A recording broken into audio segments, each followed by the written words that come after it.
And I joined the club this year. I have so many memories of Pioneer Women Amat, I don't know where to begin. I joined, I was very, very young, 27 years old. I'm a member over 70 years, so you know how old I am. And when I 97. And when I joined because I had just moved to Long Island and I wanted to meet other Jewish women. And fortunately, the executive director of Pioneer Women's sister lived on my street. And she invited me to a meeting and she said to me, read something. I said, oh, I don't talk in public. And she said, well, try it, just read it. So I read it, and I went home and I said to my husband, I read something in front of everyone. He said, good, go back. So that was my first introduction to Naaman. At that time, Pioneer Women. And let me tell you that in the 70 years, I got more from the organization than I gave, because I met women, and I'm not ashamed to say it, were intelligent, interested in life, interested in what was going on around them, interested in the Jewish people. And I was really a youngster when the Second World War. And I thought to myself, well, so they're having the Holocaust, whatever they're doing, wasn't really involved with what was going on in Europe. And when I grew up and I realized how little I helped, I had to belong to something that helps, and helps the Jews. And we are fortunate in that we're the only Jewish organization that has a sister organization in Israel.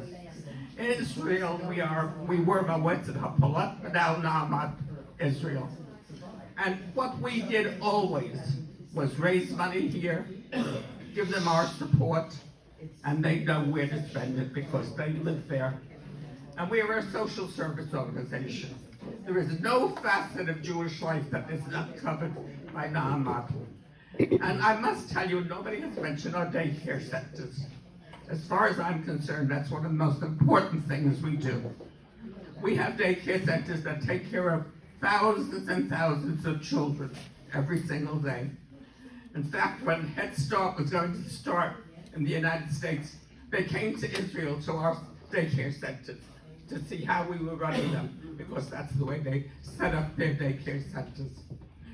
I can't tell you how many times, and I've been in Israel 15 times, how many times somebody would say to us, you know, my children went through our daycare centers. They grew up such healthy, wonderful children.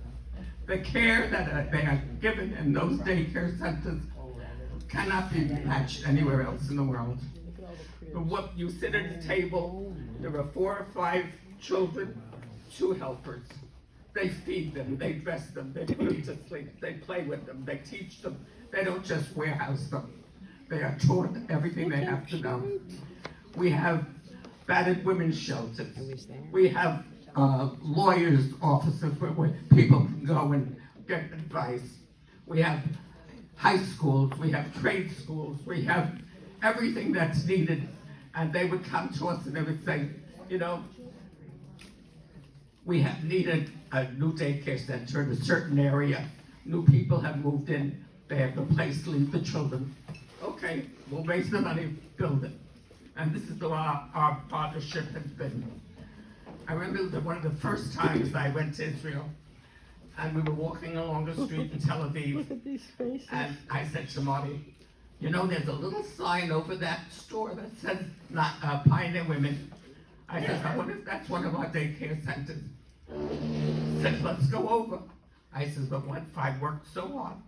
Maybe I'll be disappointed. I don't know what it is. He says, go knock on the door.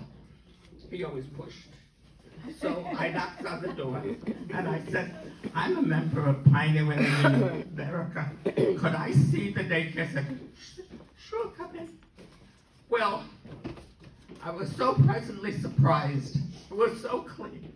It was so beautiful. It was so well kept. And there was so much help. And I walked out and I said, I'm not working for nothing. Everything I've been raising money for is worth it. And this is the way I felt all these years. Whatever we do is worth it. Because Israel is so beautiful. And it's so well kept.